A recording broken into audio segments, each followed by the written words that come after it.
Assalamualaikum warahmatullahi wabarakatuh. Perkenalkan, nama saya Tasya Anggin. Di sini saya akan menjelaskan materi tentang siklus hidup sistem. Siklus hidup sistem. Siklus hidup sistem adalah proses pembuatan serta pengubahan sistem, model, serta metodologi yang digunakan untuk dapat mengembangkan sistem-sistem tersebut. Selanjutnya ada tahapan siklus hidup sistem. Di sini tahapan siklus hidup sistem ada 5. Yang pertama itu perencanaan atau planning, yang kedua ada analisis sistem, yang ketiga ada perancangan, yang keempat ada penerapan, yang kelima ada pemeliharaan. Selanjutnya, di sini saya akan menjelaskan yang pertama yaitu tahapan perencanaan. Tahapan perencanaan adalah tahapan untuk mengidentifikasi dan memprioritaskan sistem informasi apa yang akan dikembangkan dan juga sasaran-sasaran yang ingin dicapai, jangka waktu pelaksanaan, serta mempertimbangkan dana yang tersedia dan siapa yang melaksanakan. Jadi tahap perencanaan itu adalah tahap awal di mana kita membuat sasaran-sasaran yang ingin dicapai dan apa yang ingin kita kembangkan. Selanjutnya, siapa sih yang merencanakan sistem? Kebijakan untuk mengembangkan sistem informasi itu dilakukan oleh manajemen puncak. Karena manajemen puncak itu menginginkan untuk peningkatan produktivitas, efektivitas, dan juga pelayanan. Manajemen puncak sangat berperan dalam perencanaan sistem. Manajemen puncak terdiri dari CIO, CEO, CVO, dan juga eksekutif senior.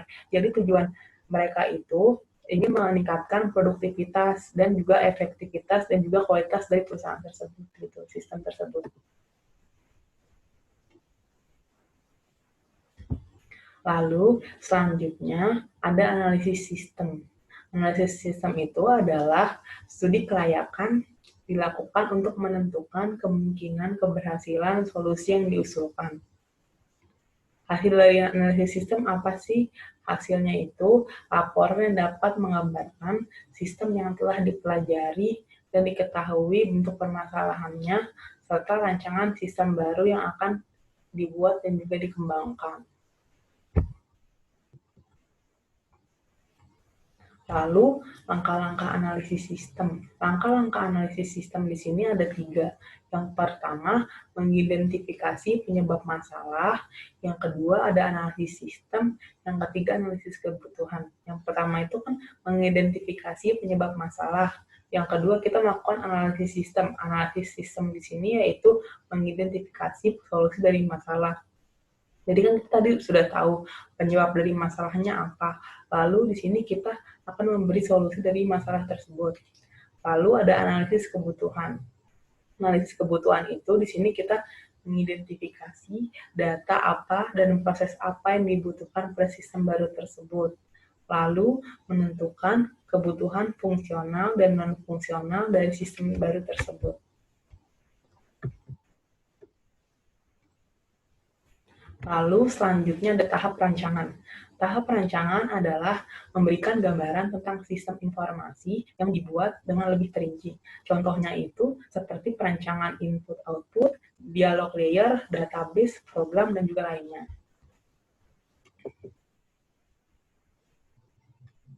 Langkah-langkah tahap perencanaan apa sih? Langkah-langkah tahap perencanaan itu ada 6.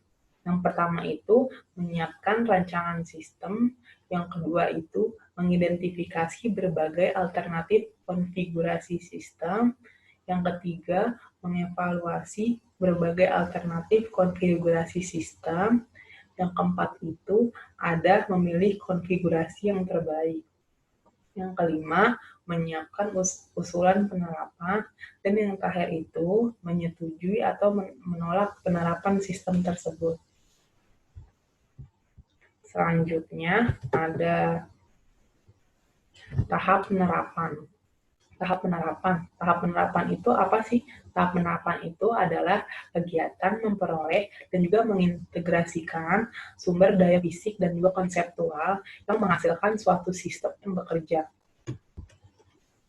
Lalu selanjutnya langkah-langkah tahap penerapan.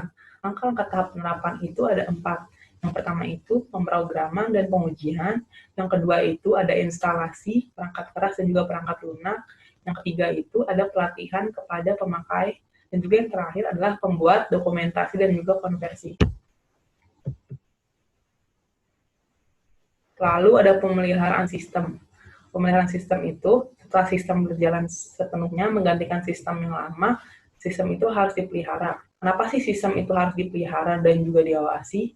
Jawabannya yaitu kemungkinan sistem masih menyisakan masalah-masalah yang tidak terdeteksi selama masa uji coba kemarin. Lalu ada perubahan bisnis dan juga lingkungan yang menimbulkan permintaan dan juga kebutuhan-kebutuhan baru. Yang ketiga, pemeliharaan diperlukan karena kinerja sistem yang menurun.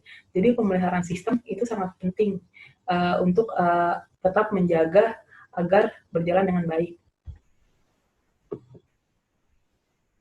Lalu ada RAD atau Rapid Application Development. Rapid Application Development itu sebuah pengembangan sistem metodologi diciptakan secara radikal untuk mengurangi waktu yang dibutuhkan untuk mengimplementasikan sistem informasi tersebut. Lalu ada prototype. Prototype itu adalah tahapan yang ditujukan untuk mentransformasi sifat-sifat abstrak dari sebuah ide yang lebih berwujud. Di sini, saya akan menjelaskan kelebihan dan juga kekurangan dari prototype. Pertama, saya akan menjelaskan kelebihan prototype. Kelebihan prototype itu yang pertama adalah end user dapat berpartisipasi aktif. Yang kedua, penentuan kebutuhan lebih mudah diwujudkan. Yang ketiga itu mempersingkat waktu pengembangan software. Lalu, saya akan menjelaskan kekurangan prototype. Kekurangan prototype itu pertama ada proses analisis dan perancangan terlalu singkat. Lalu, mengesampingkan alternatif pemecahan masalah. Dan juga biasanya kurang fleksibel dalam menghadapi perubahan yang ada. Itu adalah kelebihan dan juga kekurangan yang ada di sistem prototype. Sekian presentasi dari saya. Kurang lebihnya mohon maaf. Assalamualaikum warahmatullahi wabarakatuh.